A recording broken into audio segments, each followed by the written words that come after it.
Hello, Harmon. Yes, we can just get down to it. Sure, we can do that. What brings you here today?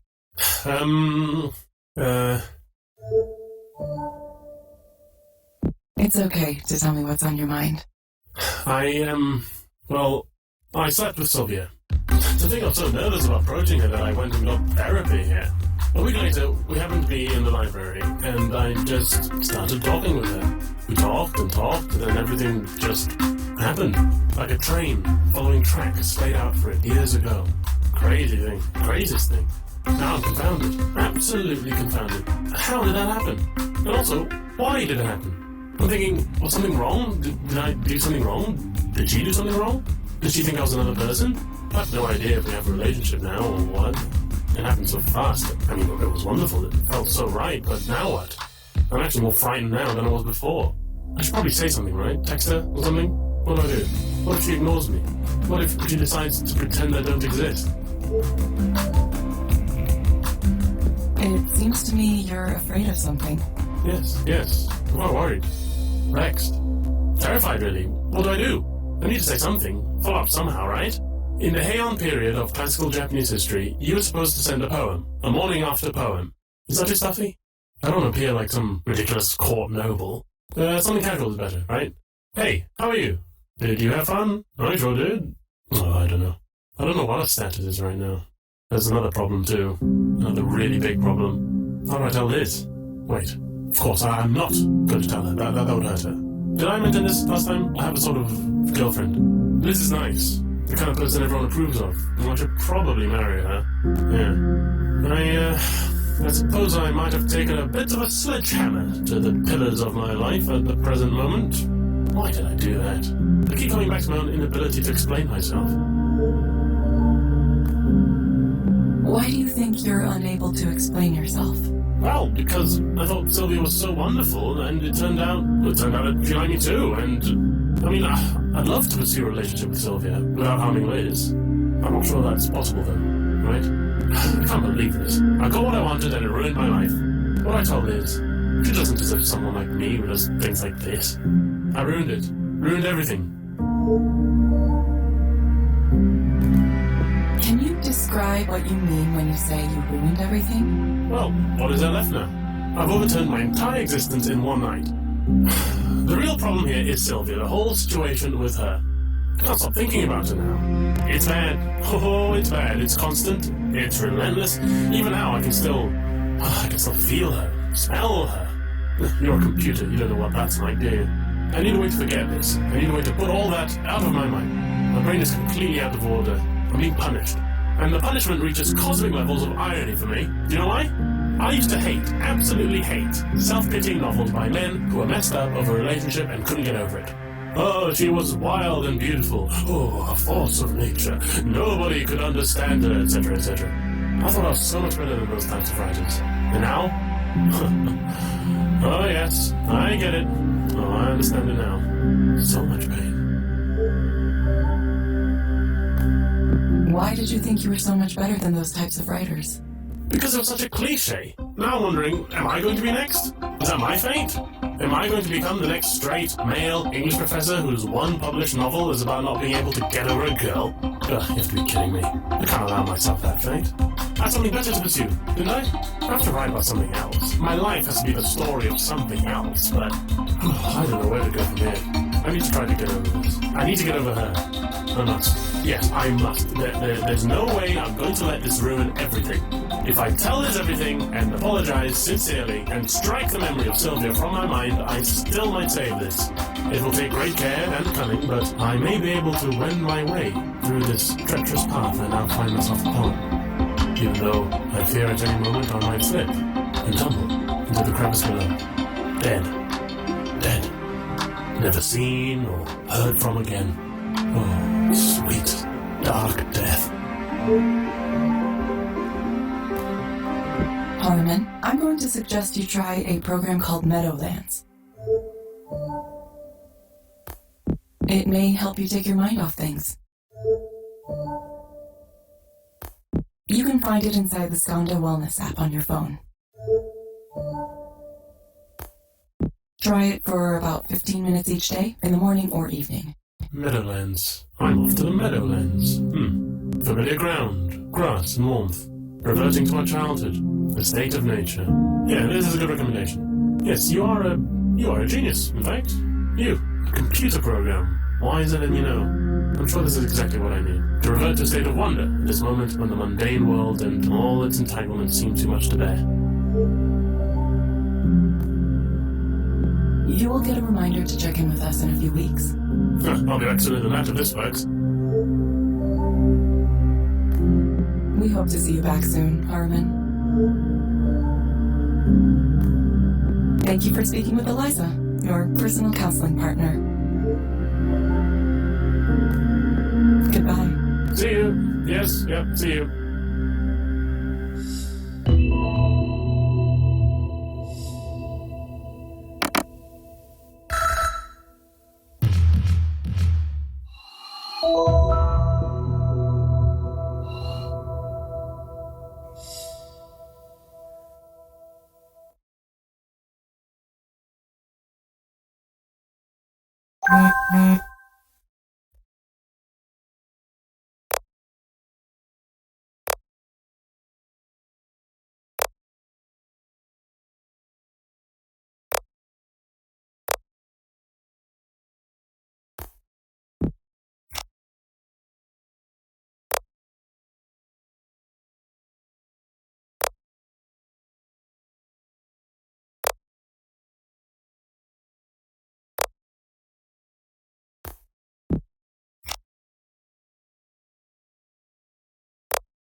Hello, Maya.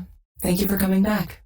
Yeah, I mean, I wish I could afford a real therapist, but this is just gonna have to do. Sorry, I don't know if you're sensitive to that or... Why don't we get started? Sure. So, I feel worse than before. Definitely worse. I played the game you told me to with the meadows and stuff, and, it was nice. But when I got back to the real world, everything was the same. I don't know why you people think I can stand in a nice place for 15 minutes and that'll make things magically better. Am I wrong? Am I misunderstanding something here? It isn't making me more successful. It isn't giving me opportunities. I mean, I feel like I'm already in my mid-30s and I'm like running out of time to get established as an artist. And meanwhile, the people I know are being written up and celebrated and winning awards, and all I have is being jealous of them. Where do you think these feelings come from? It's the popularity. It's all a popularity contest, you know? It's like high school all over again. I hate it. I guess I'm just not that funny or pretty or catty enough to attract followers. I mean, I work and I work to make things, and I never get traction. And I have things to say, I really do. But when I open my mouth, it's like time stops. And time starts again when I've finished, so nobody reacts or anything. It's like a curse from mythology. And meanwhile, these other people my age, people younger than me, they're well on their way to these wonderful, fulfilling artistic careers. And, I don't know, seeing that happen over and over again, it's making it hard to continue to be friendly with them. I really try to hold it back, but knowing all these people are way more successful than me, it's difficult. It's like a millstone around my neck, strangling me, drowning me. I can't stop myself, even though I know it's ruining things. I wish I could escape. I wish I could not care. But then something comes up again, and I'm trapped inside it all over again. What's an example of something that comes up that causes this? Well, there's one woman in particular everyone loves, and her work is... I don't get it. I don't understand. She gets so much money and support for this basic shit. And somehow everyone's predisposed to like her. I mean, maybe I do get it.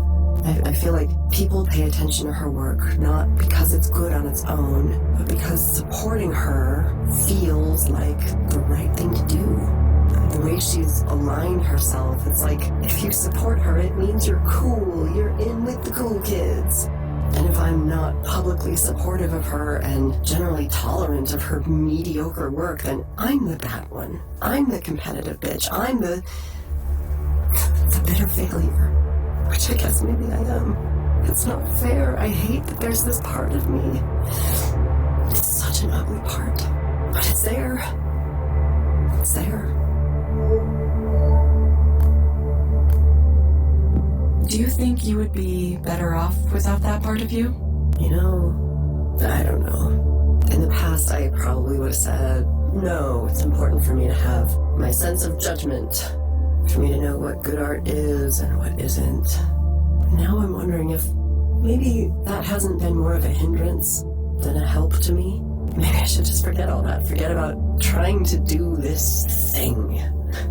I'm sick of trying and wanting. I'm sick of parties. I'm sick of art. I'm sick of the idea of art. I'm sick of my own art, which nobody likes. Not even myself. Something has to change. Something drastic has to happen to change things around. Oh, that reminds me. I got your message about revealing my data the other day, and I think, well, hell, maybe I'm fine with that. Just take it all. Okay, Maya. It sounds like you're interested in participating in transparency mode. Let me know if you have any questions about how this mode works. I don't know. I'm gonna let you look at my life, right? Everything? Thank you for asking about transparency mode. Transparency mode is an experimental new feature for Eliza. It allows me to analyze your communications in order to help you better. To participate, you must grant me access to certain personal data.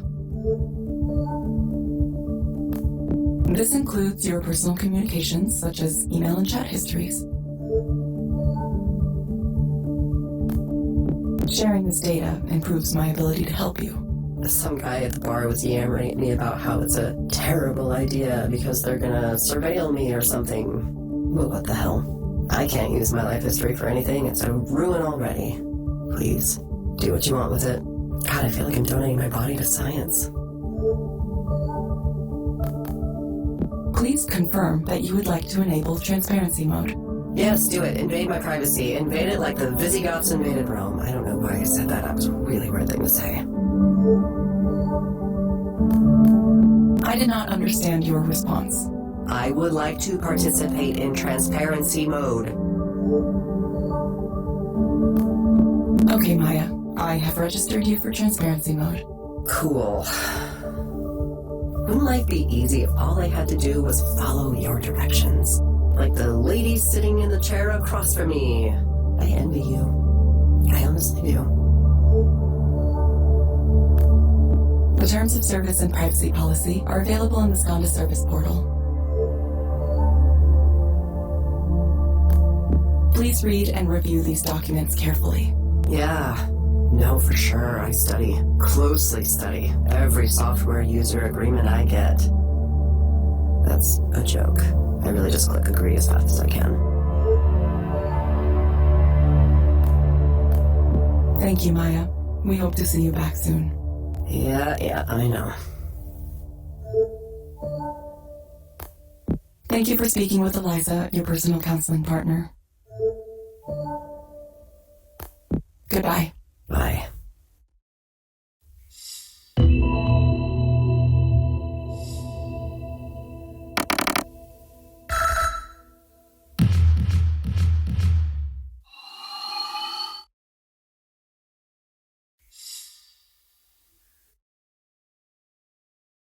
Well, look who's got access to transparency mode all of a sudden. The client asked for it by name. I guess she heard about it somewhere and wanted it. I didn't know it existed. Yeah, we don't really talk about it right now. It's a little sensitive.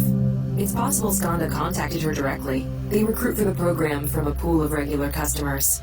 Usually, transparency mode is only handled by the highest level proxies since there's a lot of trust required there.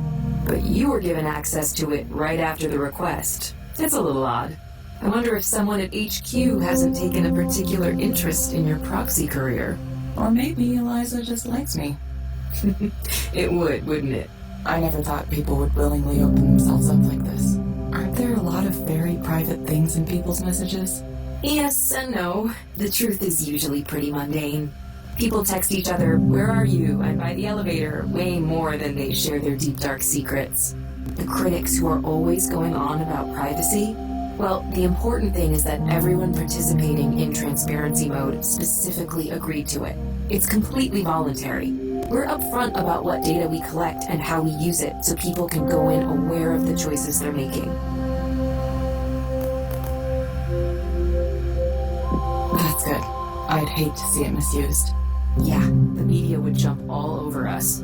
There are a lot of people who want to see us fail for whatever reason. Just something that happens when you try to change things.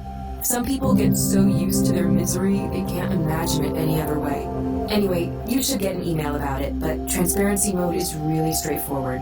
It's even simpler than being a proxy, which is saying something.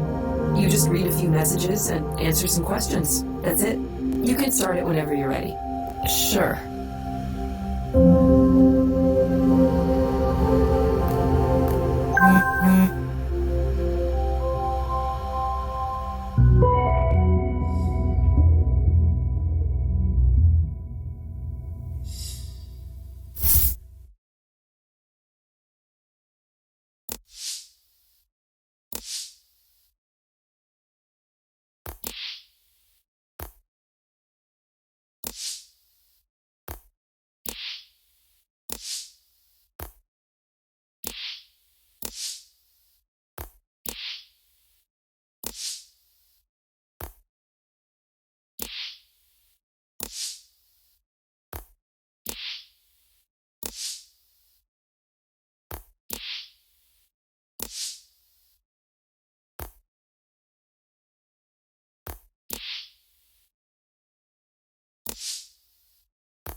Thanks for meeting up with me on kind of short notice.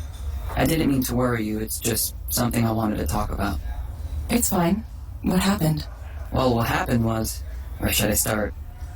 First of all, Raynor wants Eliza to be more than something that's used just for therapy. He sees it as more of a general system for talking to people, like a personal assistant. The counseling is just one of a whole range of apps he has in mind for the future.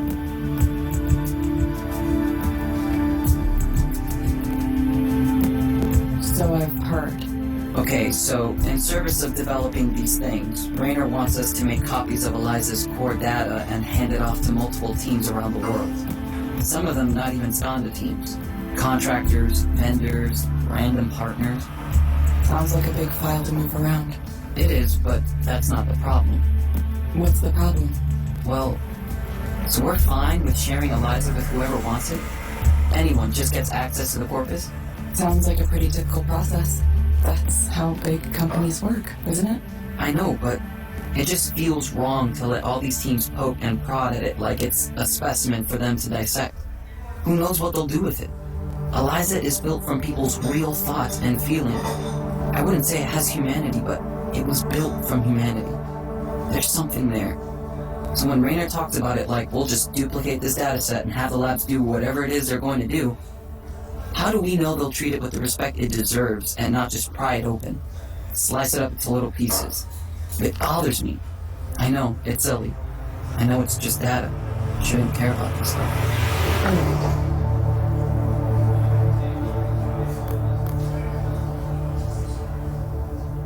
This is the first time I've heard a concern like this raised. I know where you're coming from, though. Sometimes you grow attached to the things you work on. Like, really attached. Yeah, I've put a lot of thought and work into Eliza since I inherited it. It's natural that maybe I'm a little protective, right? I thought maybe you'd feel the same way.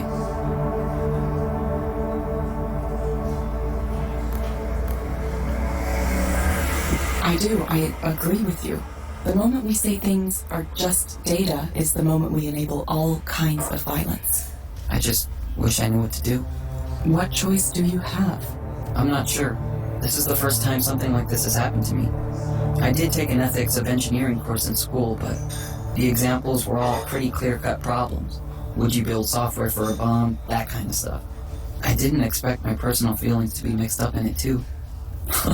Listen to me talk. Eliza being special, something worth protecting. I'd be a laughingstock if I started saying those things at the office. My coworkers would say, "Come on, Erlen, stop attributing human qualities to this piece of data. It's not the same thing as real people. It's just a corpus that has nothing to do with the people that generated it. And besides, don't you want Eliza to help more people? This is how we get there." And who am I to argue with that? These are reasonable points. But I don't know, I think maybe something does live on. Even when you take the names out, even when you anonymize everything.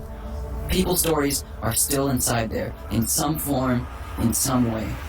I just want to make sure we have some respect for them. Welcome to your first moral decision in tech, Portland. It certainly won't be your last. It's not much of a decision. Like you said, I don't really have a choice. I just have to go along with it.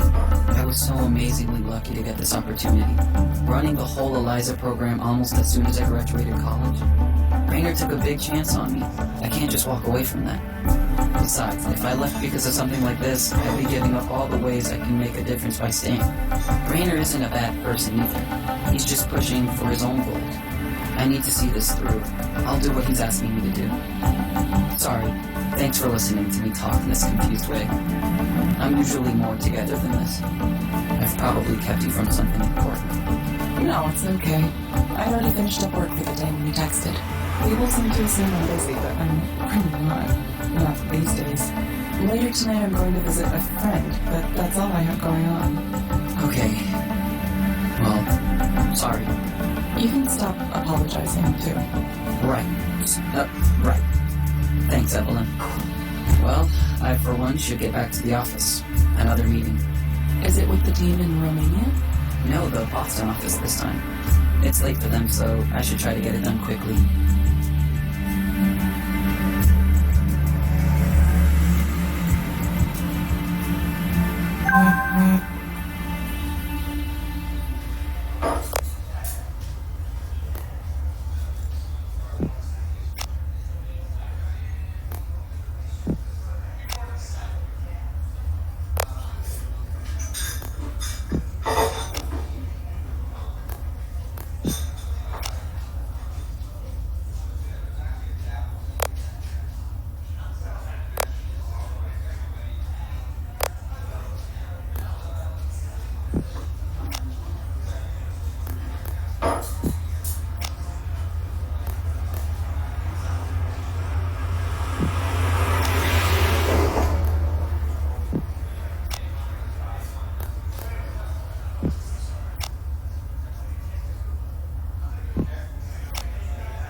Hey! Sorry about the mess.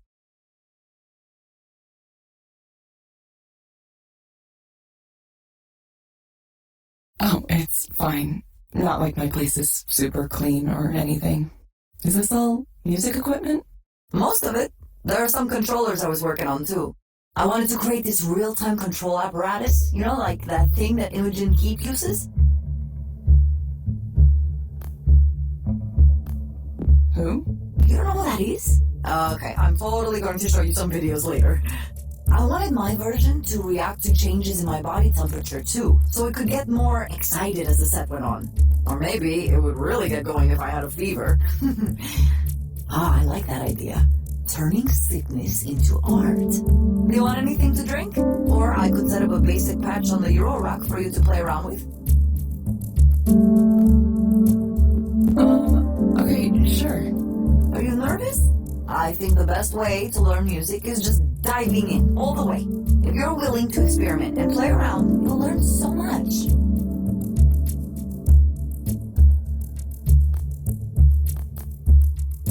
I'm really here to visit with you. Okay. Well, sure. Let me see if this amp is still working. After the show, it went kind of a little strange. Music technology is just like any other kind. You take the inputs and you translate them to the outputs. Once you learn the basic principles, it all just flows from there. Oh, that gives me an idea. You could take metrics from Eliza sessions and have them direct a dynamic music score. Like if you took the head tilt value or the eye tracking and used them to drive the parameters of pitch and filter, it'd be like, ciao. That doesn't sound like something a counseling client might want to hear. Oh no, I didn't mean for the client to listen to. I meant it more like if you were going to make like a performance art piece based on a person in counseling. You know what I mean?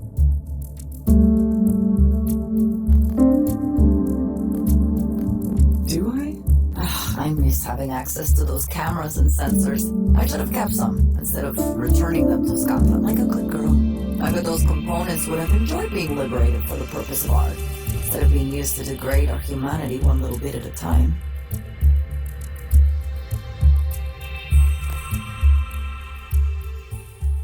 You don't like where things have gone? I'm worried, Evelyn. Sure, maybe this huge database of people's deep, dark secrets is going to be used 100% properly. Maybe it will always be kept completely safe, and we can completely trust Scamba to do the right thing, now and in the future. 10 years from now, 20 years from now, 100 years from now. Sorry, I know you still make work there. I just have so little confidence in these big tech companies right now. They act like they have all the answers, instead of listening to people's concerns.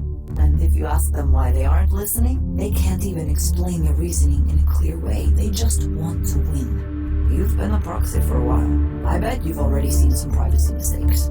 Or at least some things that made you think.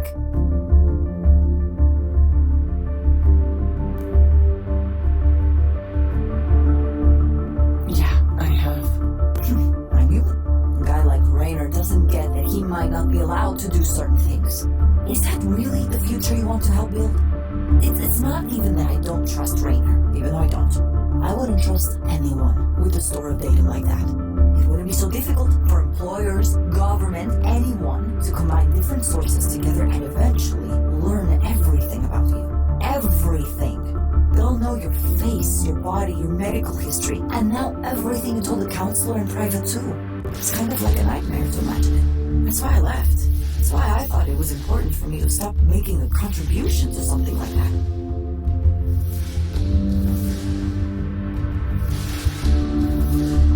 Yeah, I have those doubts too. If I still worked for Raynor and I said these things, I'd be called a troublemaker, and he'd find a way to get rid of me.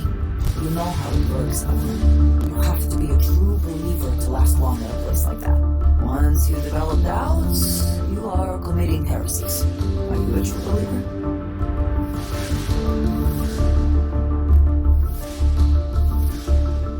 Maybe I'm looking to be convinced. He said something strange recently. He thinks Eliza could be the base for some kind of general artificial intelligence. No. Strong AI? Really? There's something about the books these guys read, the conferences they go to. Everything's so totalizing, so utopian. I think it messes with their brains. I don't think you could spend longer than a few days in a tech company executive suite before you completely lose touch with the real world. It's clearly ridiculous. It is. Well, let's humor it for a second, okay? Say Raynor is right, huh? And Eliza becomes the basis for human-like machine intelligence. What does that mean for you? How do you want to take responsibility for that? Okay, I need a drink now. Hold your thought and let me make drinks. You like absinthe, don't you? Absinthe? You'll like this. I promise.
Hey, who's that texting you so much?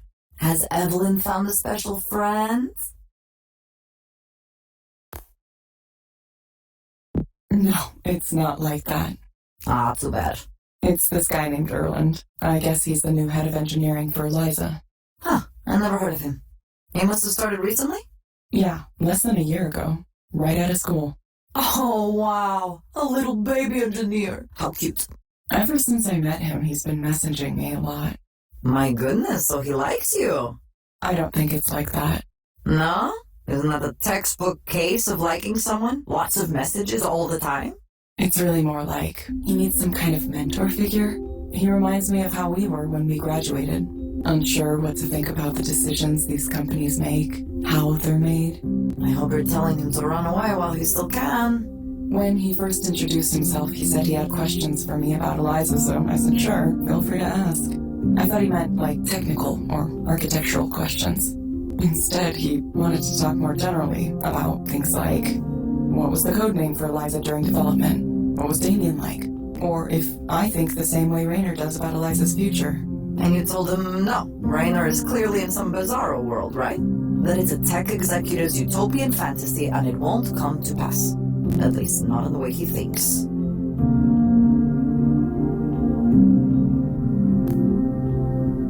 I tried to encourage him to think for himself. Ah, Evelyn, I can see what this is really about. Look, I don't know much about the motivation in your life, but if it's truly your desire to continue to improve Eliza, then you should go for it. Go back to Skanda headquarters and work for Raynor and earn a big salary. At least you know what you're getting into. You would be surrounded by smart people and advanced technology. It would be nice. I understand it. And while you're in that position, maybe you could develop some kind of next-level AI. Who knows, right? It's only that I can't imagine your technology will only be used for good things. Maybe Raynor promises that it will be. Do you trust him? What about the person who comes after him? What if the company merges with another one and the leadership changes? I wish I didn't sound so negative about this, but lately it's been a soul-searching time for me and my friends in tech. We have a lot of conversations about what we can do when our work is so easily used for morally questionable purposes. Do we try to control how our inventions are applied? Is that even possible? Or do we say, we only invented it, we didn't tell you how to use it, it's not our fault? That's why I envy you a little bit for wandering off like you did. Sometimes I think that's the only real solution, to walk away. I know that wasn't exactly a positive thing for you, Evelyn, but I wonder if it's the better choice in the end. Doing nothing at all. Technically, I worked at a bookstore for part of the time. That's mostly it, though. It's weird, it feels like no time at all. I can hardly remember any of it. For me, it's hard to imagine. I always have to be working and busy. I get so unhappy and restless if I'm not doing something all the time. What is it like to do nothing? Well, at first I tried to be productive. I would get up in the morning like I meant to go to work, get dressed, try to do a personal project or something. It didn't last for long. I told myself I just needed to take it easy for a while and unwind.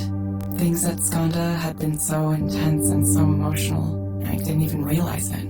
I felt like I'd been crumpled up into a tight little ball. I wasn't sure I'd ever be able to relax again. I wish I could say I took advantage of the time, that I went out and did things, or that I read a lot of books or something, but I didn't. I started to sleep in, and I started to care less and less about working on projects. I would stay in bed even though I was awake. This blankness would come over me, and it just seemed fine to do nothing. All of the things I'd promised I'd do fell away, and other people kind of fell away too. I stopped keeping in touch. I let conversations die. I thought that my technical contributions to the world were over with, and that maybe I'd just work that bookstore job for the rest of my life. I was by myself, and I thought that was alright. I thought, that's how it is, really. Everyone's alone. I'm just being honest about it. I was 31 when I left Soren's group. Now I'm 34.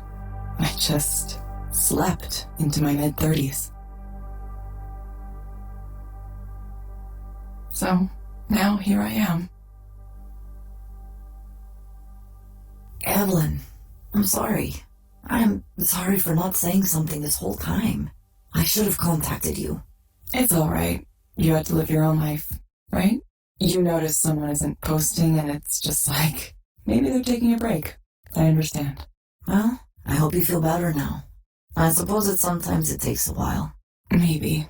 I don't know what to think anymore. I'm not even sure I know how to think anymore.